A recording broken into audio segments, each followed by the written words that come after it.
வணக்கம் நண்பர்களே. இன்றைய பதிவில் வரலட்சுமி விரதம், எளிமையான முறையில் வரலட்சுமி விரதம் வீட்டில் செய்வது எப்படி என்று பார்க்கலாம். அதிக செலவு செய்து பொருட்களை வாங்கி பூஜை செய்ய முடியாதவர்கள் வெற்றிலை பாக்கு, வாழைப்பழம் வைத்து மகாலட்சுமியை வழிபடலாம். வீட்டில் வரலட்சுமி விரதம் பூஜை செய்வது எப்படி? செல்வத்திற்கு அதிபதியான மகாலட்சுமியை வீட்டிற்கு வரவேற்கும் நாள் தான் வரலட்சுமி விரத நாள். இந்த நாளில் வரலட்சுமி விரதத்தை யார் வேண்டுமானாலும் கடைபிடிக்கலாம். குறிப்பாக சுமங்கலி பெண்கள் இந்த விரதத்தை கடைபிடிக்கலாம். வரலட்சுமி விரதத்தை ஒவ்வொரு ஆண்டும் தவறாது கடைபிடித்து வரும் வீட்டில் வறுமை, திருமண தடை நீங்கும், திருமணமான பெண்களுக்கு மாங்கல்ய பலம் கிடைக்கும் என்பது நம்பிக்கை. கணவரின் நீண்ட ஆயுளுக்காக மேற்கொள்ளப்படும் இந்த விரதத்தை மேற்கொண்டு மகாலட்சுமியை வழிபட்டால் கணவன் மனைவி இடையிலான மனக்கசப்புகள், கருத்து வேறுபாடுகள் மறைந்து நெருக்கம் அதிகரிக்கும், பிரிந்திருக்கும் தம்பதியர் ஒன்று சேர்வார்கள் என்பது நம்பிக்கை. அவ்வகையில் இந்த ஆண்டு 21/8/2026 அன்று வரலட்சுமி விரதம் அனுஷ்டிக்கப்படுகிறது. பூஜை செய்யும் முறை: அதிகாலையிலேயே எழுந்து வீட்டு வாசலில் மாக்கோலம் இட்டு விளக்கேற்றி மகாலட்சுமியை வாசலிலிருந்து அழைத்துச் சென்று பலவிதமான மந்திரங்கள் சொல்லி வழிபடுவது வழக்கம். பூஜைக்கான கலசத்தை மகாலட்சுமி போன்று அலங்காரம் செய்ய வேண்டும். மனைப்பலகையில் கும்பம் வைத்து கும்பத்தில் உள்ள தேங்காயில் அம்மன் முகம் கிரீடம் வைக்க வேண்டும். அத்துடன் ஆடை அணிகலன்கள் அணிவித்து மஞ்சள் குங்குமம் வைத்து பூச்சூடி அலங்கரிக்க வேண்டும். பின்னர் வீட்டின் வாசலில் வைத்து மகாலட்சுமி அந்த கலசத்தில் எழுந்தருளும்படி வேண்டிக் கொள்ள வேண்டும். வாசலில் உள்நிலைப்படி அருகே நின்று வெளியில் நோக்கி கற்பூரம் ஆரத்தி காட்டி மகாலட்சுமியை வீட்டிற்குள் வருமாறு அழைக்க வேண்டும்.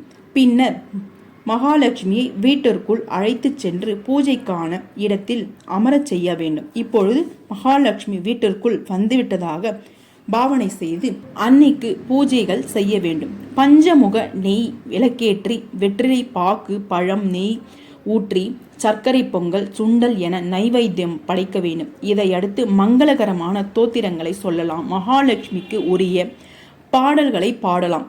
நோன்பு கயிறை சாற்றி பூக்களால் அர்ச்சிக்க வேண்டும். மகாலட்சுமியை 108 போற்றி. சுமங்கலி பெண்கள் வரலட்சுமி பூஜைக்காக நோன்பு சரடை தயார் செய்ய வேண்டும். இதற்கு ஒரு வெள்ளை நூல்கண்டு எடுத்துக்கொண்டு அதிலிருந்து 9 நூல்களாக சரிசமமாக சரடாக கத்தரித்து திரியாக திரித்து மஞ்சள் தடவி அதில் 9 முடிச்சுகள் போட்டுக்கொள்ள வேண்டும். பூஜை அறையில் எத்தனை பெண்கள் பங்கேற்கிறார்களோ அத்தனை நோன்பு கயிறு தயார் செய்து கொள்ள வேண்டும். நடுநடுவே உதிரி பூக்களை வைத்துக் கொள்ள வேண்டும். இந்த சரடுகளை பூஜையில் வைக்க வேண்டும். பூஜை நிறைவடைந்ததும் அந்த கயிறானது மகாலட்சுமியின் பிரசாதமாக மாறிவிடுகிறது. ஒரு சிலர் சிவப்பு நூலில் பஞ்சு போல் இருக்கும் பிரத்யேக நோன்பு கயிறு வாங்கி வைத்து பூஜை செய்வார்கள். அவற்றை கைகளில் கட்டிக்கொள்ளலாம். ஆனால் மறிக்கும் நோன்பு கயிறை சுமங்கலி பெண்கள் பூஜை முடிந்ததும் கழுத்தில் கட்டிக்கொள்வது நல்லது. திருமணம் ஆகாத பெண்கள் வலது கையில் கட்டிக்கொள்ள வேண்டும். வரலட்சுமி விரதத்தை கடைபிடிப்பவர்கள் அருகில் இருக்கும் பெண்கள், உறவினர் அல்லது தெரிந்த சுமங்கலி பெண்களை வீட்டிற்கு அழைத்து கொண்டாடுவது மிகுந்த பலனை தரும். பூஜையின் முடிவில் அவர்களுக்கு நைவேத்திய பிரசாதம் கொடுத்து சாப்பிட செய்ய வேண்டும். பின்னர் ரவிக்கை துணி, வெற்றிலை பாக்கு, பழம், பூ, மஞ்சள், குங்குமம், நோன்பு கயிறு ஆகியவற்றை வழங்க வேண்டும். எளிய முறையில் பூஜை வரலட்சுமி அன்று கலசம் அமைத்து அம்மனின் முகம் வைத்து வழிபடுவதற்கு வசதி வாய்ப்புகள் இல்லாதவர்கள் எளிமையாக தாமிரம் அல்லது செம்பினால் ஆன சொம்பினை பயன்படுத்தி கலசம் அமைக்கலாம்.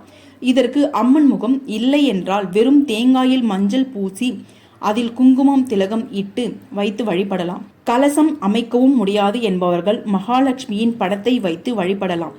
மகாலட்சுமியின் படமும் இல்லை என்பவர்கள் ஒரு சிறிய அகலில் தீபம் ஏற்றி வைத்து அதை மகாலட்சுமியாக பாவித்து வழிபடலாம்.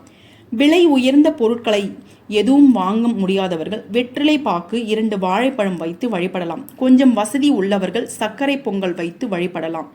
வீட்டில் பூஜை செய்ய முடியாதவர்கள் மற்ற வீடுகளில் நடக்கும் பூஜையில் பங்கேற்று அன்னையின் அருள் பெறலாம். அனைவரும் மகாலட்சுமியின் அருள் பெற்று செல்வ செழிப்புடனும் வளமுடனும் நலமுடனும் இருக்க என் வாழ்த்துக்கள். இந்த பதிவு உங்களுக்கு பிடித்திருந்தால் உங்கள் நண்பர்கள் அனைவருக்கும் பகிருங்கள். நம்ம ரஹன பவச பக்தி சேனல்ல சப்ஸ்கிரைப் பண்ணிக்கோங்க. அப்பொழுதுதான் நான் போடுகிற பதிவு உங்களுக்கு வந்தடையும். அனைவருக்கும் வரலட்சுமி விரத வாழ்த்துக்கள். நன்றி, வணக்கம்.